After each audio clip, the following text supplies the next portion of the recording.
Good morning everyone and welcome to the meeting of the Chief Officer Appointments Committee.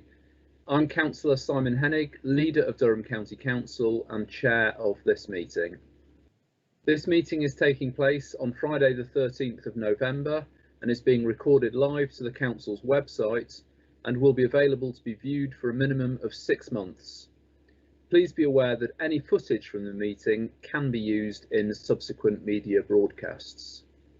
I would like to give a warm welcome to members, officers and any members of the public or media who are watching this live feed of the meeting. I think everyone's now aware of the housekeeping rules for us all to follow to ensure this online meeting runs as efficiently as possible. However, please note that if I lose my connection, Councillor Alan Napier, Deputy Leader of the Council, will take over in my absence until connection is restored. And just again to remind people, please to use the chat function if they wish to speak at any point. So I'll now move on to the formal business of the meeting. Item 1 is apologies for absence. Can I ask if there are any apologies, please? There are no apologies, Chair. Thank you. In that case, there are no substitute members in item 2. So item 3 is the minutes of the last meeting. Can I have a mover and seconder, please, to the minutes of the meeting held on the 23rd of October? Move the minutes, Chairman. Thank you, Councillor. Seconded, Chairman. Seconded. Thanks, Councillor Shuttleworth, for seconding. Can we agree the minutes are a correct record? If there's any dissent, please indicate in the chat function. Can we agree? Agree. Thank you very much. There's no dissent indicated, so the minutes are agreed. Item 4, declarations of interest. Can I ask if there are any declarations of interest from members, please? There are none. Thank you. So we'll move on to item 5, which is the recruitment to the post of Interim Corporate Director of Resources. If I can ask Alison Lazazera, Head of People and Talent Management, to present the report, please. Thank you, Chair. Okay, so the report that members have in front of them sets out the proposals for recruitment to the post of Interim Corporate Director of Resources. Obviously, we've recently made the appointment to the Chief Executive role through the Chief Officer Appointments Committee, which is now subject to ratification by a full council on the 2nd of December. The report to the Chief Officer Appointments Committee on the 30th of September referenced the requirement then to appoint an interim corporate director following the appointment of the interim Chief Executive role, as we will have a vacancy. And the report in front of members sets out some proposals for recruiting to that post on an interim basis, as well as the proposed timeline for recruitment. So if I can take members to the background, point 7. As members will know, there is a requirement in terms of the appointment of the Chief Executive for the appointment to be ratified by full council. As I said, this will take place on the 2nd of December. The consequence of the appointment of the interim Chief Executive is the interim vacancy now of Corporate Director of Resources, which is obviously a crucial role for the council. The job description and person specification was updated last year, and that was as a consequence of some changes to the corporate management team. So the role was widened to take into account other service areas. The role still has Section 151 officer responsibility, and the job description and person specification are attached as Appendix 2 for members. In terms of the interim recruitment proposals, members of the QAC agreed last time to proceed, as I said, with the Interim Director of Resources. And it's proposed to, subject to members' agreement today, to seek applications from Resources Management Team. Based on the job description and person specification, 3 officers from the Resources Management Team hold the necessary accountancy qualifications to apply for the post. So point 14 onwards sets out the proposed recruitment process, which involves expressions of interest being sought, formal interviews which are scheduled for Friday the 4th of December, during which, as normal practice, candidates will be asked to deliver a presentation and answer a series of questions. The questions will be provided to members in advance of the interviews and will be discussed on the morning of the interviews. And obviously the questions will reflect the range of services within the remit of the post, in terms of making sure that we appoint the best candidate. At point 18, you have a proposed timetable set out in front of you.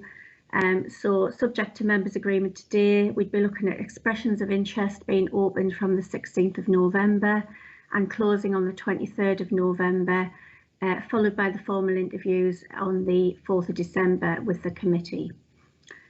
So in terms of the recommendations in the report, and go back to point 6, Chief Officer Appointments Committee are recommended to agree to commence an internal recruitment exercise to appoint an interim corporate director of resources, to consider the job description and person specification attached for the interim role, and to agree the process and timeline as set out within the report. Thank you, Chair. Thank you, Alison. Can I ask if there's a mover to the report, please? Move the report, Chairman. Seconded, Chairman. Thanks. Councillor Napier moved, Councillor Shuttleworth seconded. Can I ask if there are any other members or those members who wish to speak on the reports? I've not had, Councillor Bell, sorry, and then Councillor Shield. Councillor Bell. Just a question on the qualifications, Alison. I mean, I hear what you say, 3 people have got the relevant accountancy qualification. What will happen if somebody who at sort of that level of management applies who doesn't have the relevant qualification? Will they be put through the system and be at a disadvantage, or would you just rule them out and say, sorry, you haven't got the qualification, you can't proceed? I'm just thinking we may get applicants other than the immediate management team. That's all. Thanks. Thanks, Councillor Bell. Do you want to come back on that, Alison? Yes, I mean, I think John Hewitt might want to come in as well. Obviously, at the moment, the person specification is set out with that requirement. So I think it's a matter for members in terms of whether you're comfortable in terms of the person specification as it's set out and the process is set out within the report. I don't know, as I say, Chair, whether John Hewitt would like to come in.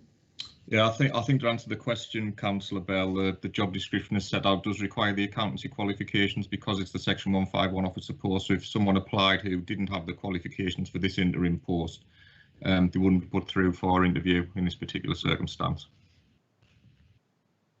Thank you. Councillor Shield. Thank you, Chair. Do I assume that this position of Interim Director of Resources carries also the responsibility for the Deputy Returning Officer for the ongoing elections? Would that individual have to have the necessary either qualifications or experience? Thank you, Chair. Thanks, Councillor Shields. Again, I don't know, Alison or John, do you want to come back in on that? John? Yeah, thanks, Chair. That's subject to further discussion, Councillor Shields. So again, it's up to the returning officer to decide who the deputy returning officers are. So that's subject to further discussion over the next few weeks and months. Is that okay? Thank you. And Councillor Hopgood, please. Yeah, thanks, Chair. Within the timetable, Alison, it's got the closing date on the 23rd of November. Now, given that there are only 3 people within the organisation with the right qualifications, if all 3 apply, are we going to interview all 3 rather than have to go through a shortlisting procedure? Because I think that makes sense, personally. Yeah, I think, thanks, Chair. I think that's what we've obviously generally done with the other appointments of this nature. So that I'm assuming if members are comfortable with that, that's the process that we would follow, go straight to interview from this point. Okay, thank you. Councillor Napier. Thank you, Chairman. On moving the recommendations, what I should have said that we will continue with the current job description and the current person specification. Thank you for that clarification. Does any other member want to come in, please? So if not, the recommendations are set out in paragraph 6. Again, if there's any dissent, can you please indicate that in the chat function? Can I ask, please, if the recommendation which has been moved and seconded is agreed? Agreed, Chairman. Agreed. Thank you. There's no dissent in the chat function, so I think that's agreed unanimously. Thank you very much, everyone. I've not been notified of any other business in item 6, so therefore that concludes the business for the meeting. So can I thank everybody for their attendance. Thanks to Alison for presenting the report, and I close the meeting. Thank you. Thank you.